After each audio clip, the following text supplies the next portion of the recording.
Hi, I'm Dr. Incognito. In this video, we'll look at an application of the integral in finding the work done in lifting a chain. We begin with the formula from physics that says work equals force times distance. As a simple example that does not require calculus, consider a point mass, maybe a book, weighing 3 pounds, and suppose we want to lift it a distance of 2 feet.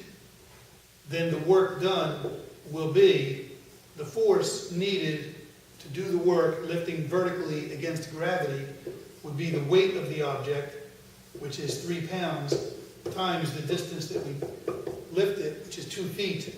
So that's 6 foot-pounds is the amount of work.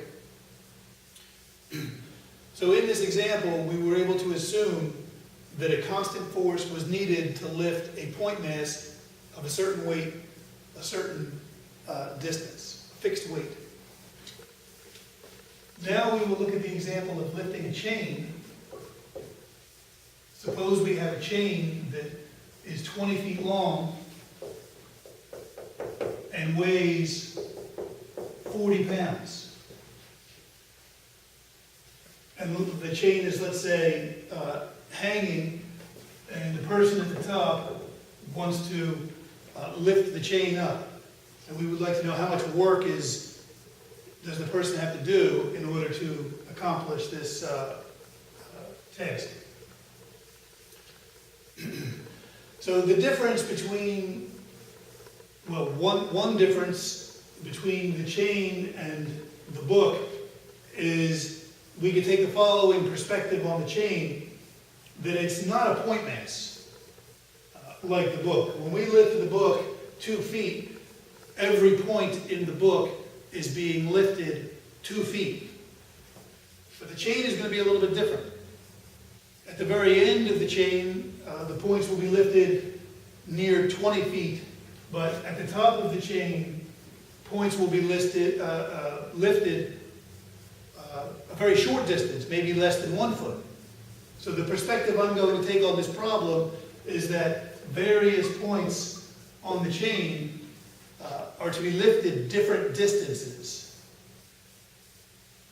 So what we're going to do is we're going to break the chain into very short segments, each of which we will then assume is a point mass, and calculate the work done to lift each segment of the chain to the top, and add those amounts of work together to get a sum, and then we will allow the number of segments in the chain to become larger and larger, ultimately to go to infinity, and an integral will result. Let's have a look at the details. So suppose we subdivide the chain into n segments of equal length.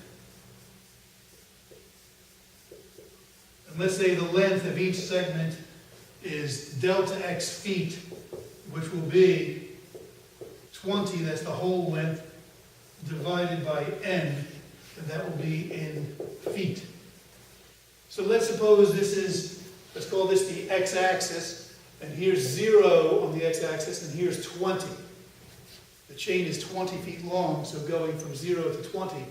And let's say that this is one of the segments of the chain. Now, we'll imagine that this is a very small, short segment, that n is a very large number. So the size of this is delta x feet. And then let's pick how far is this from the top? If it's very, very short, then the difference in the distances to the top of the endpoints is negligible. So let's just pick any point in the interval, call that value of x somewhere between 0 and 20, and in the ith segment, let's call that number xi star.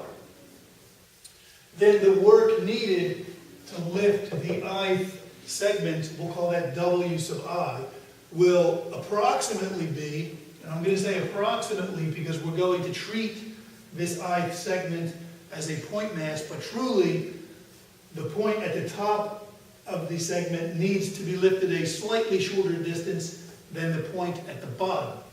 So it's not quite exact. So the ith amount of work, the work for the ith segment is approximately equal to the distance times the force.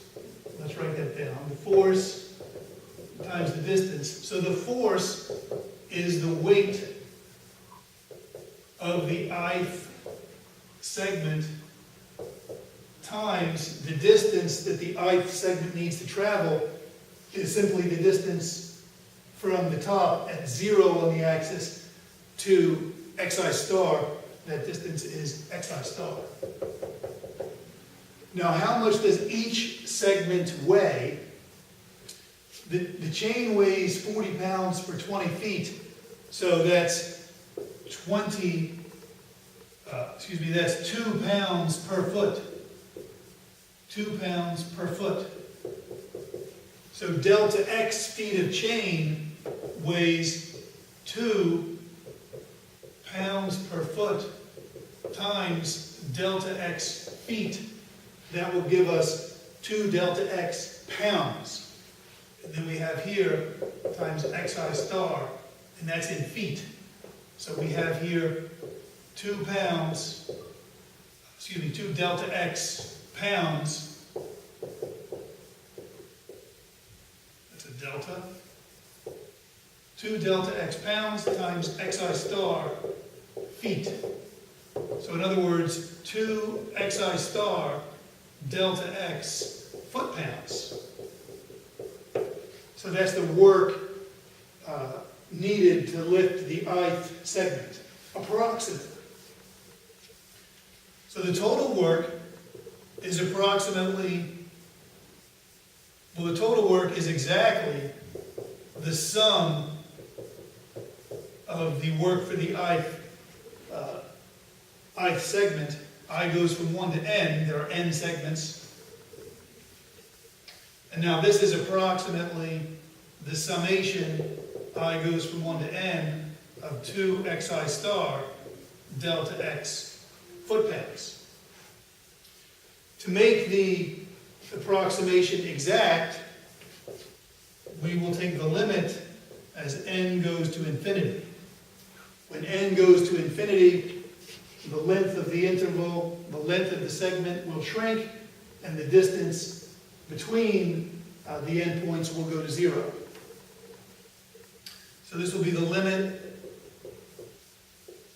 the sum I goes from 1 to n, 2 xi star delta x. And now, the important observation is that this is an integral. This is the integral from 0 to 20 of 2x dx. So a very easy integral to calculate, but the important thing is to recognize that we have here a limit of Riemann sums, f of xi star times delta x. The limit as n goes to infinity of the summation of f of xi star times delta x is the integral of f of x dx. And the endpoints of the integration are determined from the ends of the subdivision, here delta x from 0 to 20. 0 here on the x-axis to 20 down there. The integral is then easy. Antiderivative is x squared from 0 to 20, and the answer is simply 20 squared, which is 400. And our unit, the 2 xi star delta x, was mentioned already in foot-pounds, so we're adding foot-pounds, that gives us foot-pounds. So 400 foot-pounds. So thank you for watching the video. I hope you found it helpful.